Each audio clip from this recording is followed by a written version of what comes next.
Innal hamdalillah nahmaduhu wa nasta'inuhu wa nastaghfiruh wa na'udzu billahi min sururi anfusina wa min sayyiati a'malina. May yahdihillahu fala mudhillalah wa may yudlilhu fala hadiyalah.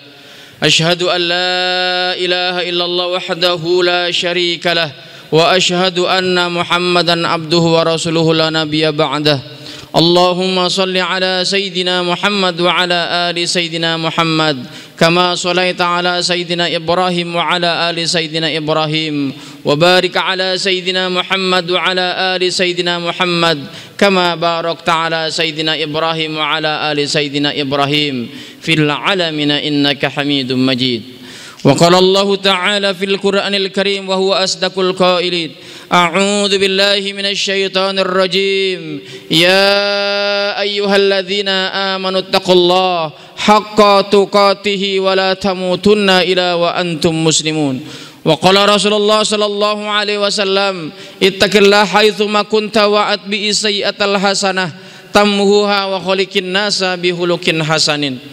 Pertama kali marilah kita panjatkan puja-puji serta rasa syukur kita kehadirat Allah Subhanahu wa taala atas limpahan nikmat karunia yang tak terkira, yang apabila kita mencoba menghitung-hitung akan nikmat dan karunia Allah yang dicurahkan kepada kita, maka niscaya kita tidak akan mungkin mampu untuk menghitung-hitungnya. Sebagaimana yang Allah sampaikan dalam firman-Nya, wa in ta'udu ni'matallahi la tuhsuha. Karenanya sudah seharusnya, sudah sewajarnya kita bersyukur atas segala karunia, atas segala nikmat yang Allah curahkan kepada kita. Dan janji Allah, siapa yang bersyukur Allah akan tambahkan nikmat, siapa yang ingkar maka Allah akan turunkan azab yang pedih atas keingkaran terhadap nikmat-nikmat yang Allah curahkan kepada kita.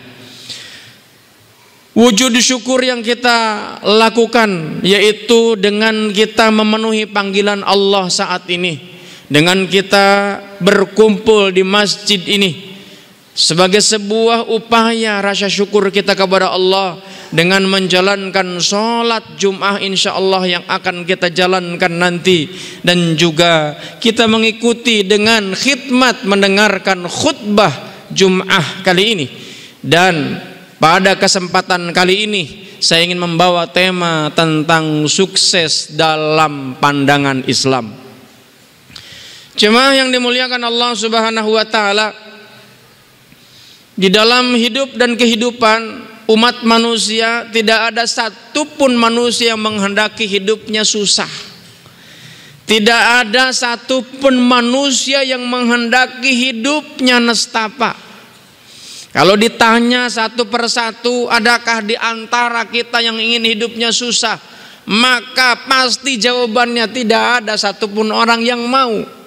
Tapi ketika ditanya, adakah di antara kita yang ingin hidupnya sukses? Pasti semuanya orang serempak menjawab, ya, saya ingin hidupnya sukses. Dan ketika ditanya kembali, apa itu sukses? Maka tentu jawabannya beraneka ragam. Cuma yang dimuliakan Allah Subhanahu wa taala, terkait dengan yang namanya sukses tersebut, memang Islam pun tidak menafikan, ajaran Allah pun tidak melarang, bahkan memerintahkan kita agar menjadi pribadi-pribadi yang sukses. Akan tetapi kenyataan di lapangan justru ada orang yang menghendaki kesuksesan, malah sebaliknya yang terjadi justru malah keterpurukan. Kenapa demikian itu terjadi?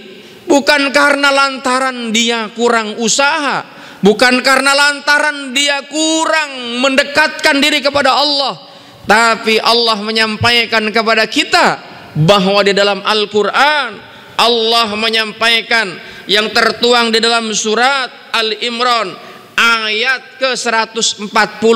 Allah menyampaikan, wa tilkal ayyamu nudawiluha bainan nas, bahwa yang namanya kesuksesan, kejayaan, keterpurukan itu oleh Allah dipergilirkan di atas muka bumi. Ayat ini diturunkan oleh Allah terkait dengan sebuah peristiwa, yaitu kekalahannya perang Uhud yang terjadi pada zaman Rasulullah hidup. Kenapa? Walaupun yang melakukan peperangan adalah Rasulullah yang memimpin melawan kaum kafir Quraisy, tapi justru orang-orang yang beriman yang dipimpin oleh baginda Nabi Muhammad SAW mengalami yang namanya kekalahan. Apakah kurang ikhtiar? Apakah kurang dekat kepada Allah Rasulullah Muhammad SAW? Oh, Rasulullah jangan ditanya, karena Rasulullah adalah utusan Allah. Tentu Allah begitu sangat dekat, tentu Rasulullah begitu sangat dekat dengan Allah. Tapi kenapa mengalami yang namanya kekalahan? Jamaah yang dimuliakan Allah Subhanahu wa taala, sebetulnya ayat ini menjadikan sebuah renungan dan pembelajaran. Karena di antara kita ada yang mungkin sering mendengar, oh kamu hidupnya susah karena kamu doanya tidak diijabah. Oh kamu susah karena kamu kurang bersedekah. Oh kamu hidupnya susah karena sholatnya sering terlambat. Cuma yang dimuliakan Allah Subhanahu wa taala, maka tentu ini harus menjadi sebuah renungan. Karenanya Allah menurunkan ayat Al-Quran ini untuk menjadi petunjuk. Al-Quran diturunkan oleh Allah bukan hanya untuk sekedar dibaca, tapi dijadikan sebagai rujukan, menjadikan juklak, menjadikan juknis, petunjuk pelaksana, petunjuk teknis, agar kita menjadi orang-orang yang sukses. Bukan saja sukses di dunia harapan kita, tapi sukses hingga di akhirat nanti. Tapi kebanyakan yang kita lihat di lapangan, justru yang dikejar adalah sukses yang bersifat duniawi. Akan tetapi jemaah yang dimuliakan Allah Subhanahu wa taala, bagaimana sih caranya agar kita menjadi orang-orang yang sukses? Al-Quran memberikan bimbingan kepada kita, khususnya tertuang di dalam Al-Quran surat ke-9 ayat ke-20. Tentu ada ayat-ayat yang lain. Saya ingin hanya angkat dulu surat ke-9, yaitu surat Al-Baqarah atau surat At-Taubah ayat ke-20, agar kita menjadi orang-orang yang sukses, bukan saja sukses di dunia tapi sukses di akhirat. Apa yang disampaikan Allah di dalam Al-Quran surat ke-9 ayat 20 tersebut? A'udzu billahi minasyaitonir rajim. Bismillahirrahmanirrahim. Alladzina amanu wa hajaru wa jahadu fi sabilillah bi amwalihim wa anfusihim a'dhamu darajatan indallah wa ulaika humul faizun. Kata Allah, orang-orang yang beriman, orang-orang yang berhijrah, orang-orang yang berjihad di jalan Allah dengan harta maupun dengan dirinya, maka diberikan kepada orang-orang yang tadi, yaitu a'dhamu darajatan indallah. Apa itu? Kedudukan yang lebih mulia. Di mana? Indallah, di sisi Allah. Wa ulaika humul faizun, diberikan kepada mereka kemenangan. Menang itu makna lainnya adalah sukses. Nah, lihat ayat Al-Quran ini jamaah yang dimuliakan Allah Subhanahu wa taala. Maka Al-Quran memberikan kepada kita juknis dan juklak, petunjuk teknis dan petunjuk pelaksana, agar kita menjadi pribadi-pribadi yang sukses. Bukan saja sukses plus bahagia, karena ada orang yang sukses belum tentu bahagia, tapi orang yang bahagia dijamin sukses. Tapi kebanyakan di antara kita inginnya adalah sukses. Apa suksesnya? Kebanyakan berupa materi, badan sehat, duit banyak, sahabat di mana-mana, fasilitas lengkap. Kalau ditanya apakah dengan itu semuanya mereka bisa bahagia? Belum tentu. Sebab itulah Al-Quran memberikan kepada kita tuntunan, memberikan kepada kita bimbingan, petunjuk pelaksana, petunjuk teknis agar kita menjadi orang-orang yang sukses. Yang pertama yang harus kita tanamkan adalah alladzina amanu, yaitu tanamkan keyakinan di dalam diri kita, baik dalam pikiran maupun dalam hati kita, bahwa segala sesuatu yang terjadi di atas muka bumi ini adalah atas ketentuan Allah Subhanahu wa ta'ala. Tanamkan di dalam batin kita bahwa yang namanya rizki itu dijamin oleh Allah. Wa ma min dabatin fil ardi ila alallahi rizquha, bahwa Allah ini menjamin binatang yang melata rizkinya, apalagi kita. Kalau kita mah rizki yang dijamin kita ragukan, sementara yang tidak dijamin kita seolah-olah diterima. Apa itu? Ibadah. Sholat Jumat datang telat, sudah datang lebih awal, bukan dengerin khutbah, tidur. Padahal itu nggak dijamin tuh ibadah kita. Sementara rizki dijamin, kita ragu. Bagaimana kita mau akan sukses dalam hidup ini? Tanamkan di dalam diri kita iman. Apa itu iman? Iman itu kata ulama, jumhur ulama, al-iman tasdiq biqalbi, aqwalu bil lisan wa af'alu bil arkan. Bahwa yang namanya iman itu membenarkan dengan hati, kemudian mengucapkan dengan lisan, dan menjalankan apa yang dibenarkan dengan hati itu dengan perbuatan. Yang kedua, bahwa agar kita menjadi orang-orang yang sukses itu adalah strateginya wahajaru. Apa itu wahajaru? Hijrah. Apa itu hijrah? Hijrah itu adalah perubahan. Hidup ini tidak mungkin kita tidak berubah. Dulu kecil, sekarang besar. Dulu masih anak-anak, sekarang sudah remaja. Dulu remaja, sekarang sudah berkeluarga. Itu berubah. Cuman bagi manusia yang berakal, perubahan yang terjadi bukan hanya sekedar berubah, tapi perubahan menuju kepada hal yang lebih baik. Kenapa? Karena Allah menyampaikan dalam ayatnya, ya ayyuhalladzina amanuttaqullah wal tangdur nafsum ma qadamat lighad. Hai orang-orang yang beriman dan bertakwa, sudahkah kau perhatikan dengan apa yang kau lakukan saat ini untuk hari esok? Kita belum tahu esok itu apa yang terjadi, tapi Allah memerintahkan untuk mempersiapkan diri. Kenapa? Karena kata baginda Nabi, siapa yang hari ini sama dengan hari kemarin, dia termasuk orang yang merugi. Orang yang hari ini lebih buruk dibandingkan dengan hari kemarin, dia adalah orang yang celaka. Orang yang terbaik adalah yang hari ini lebih baik dibandingkan dengan hari kemarin. Bagaimana caranya? Wahajaru, hijrahlah. Yang ketiga, agar kita menjadi pribadi-pribadi yang sukses adalah wajahadu. Apa itu? Jihad. Ketika kita mendengar kata jihad, seringkali yang ada kita membawa senjata, pergi ke medan perang. Padahal jihad itu sendiri maknanya adalah jahada. Asal kata dari jahada artinya sungguh-sungguh. Sungguh-sungguh terhadap apa? Kembali lagi ke redaksi awal ayat Al-Quran surat ke-9 ayat 20 tersebut. Untuk apa? Untuk sungguh-sungguh menjalankan dengan apa yang kita imani. Kalau kita beriman kepada Allah, sungguh-sungguhlah kita kepada Allah.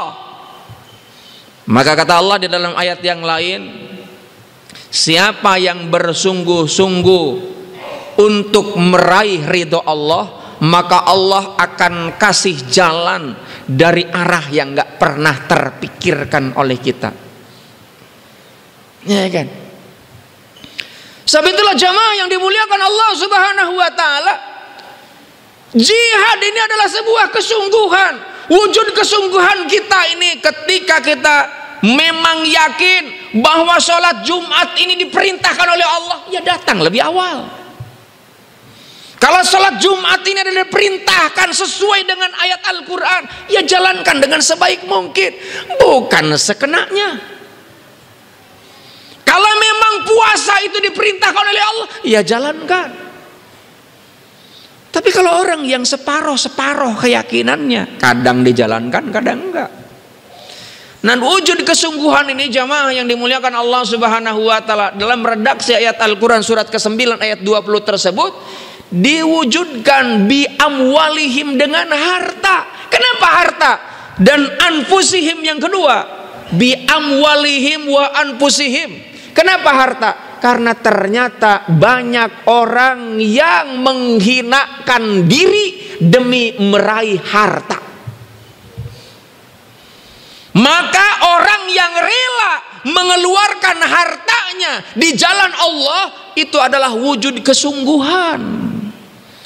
Orang yang rela mengabaikan dirinya untuk istirahat, sekedar mendengarkan khutbah, itu adalah wujud kesungguhan.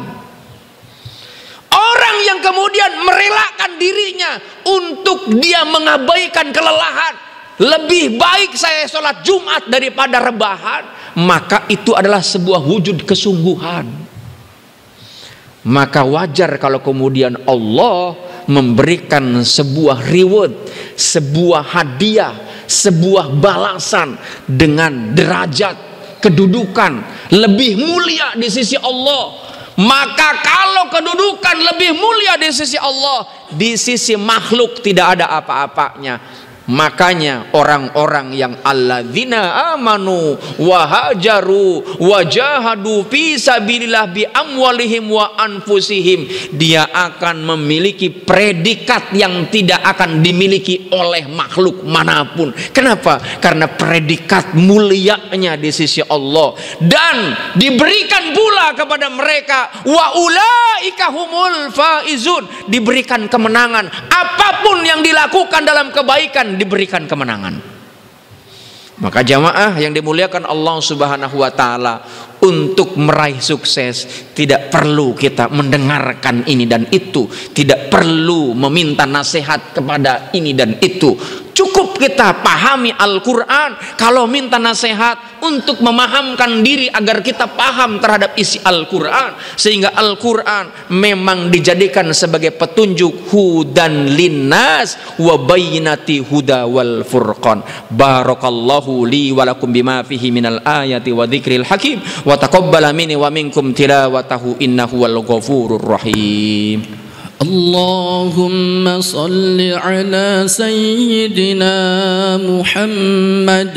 اللهم صل على سيدنا محمد. اللهم صل وسلم وبارك على سيدنا محمد وعلى آله وصحبه أجمعين.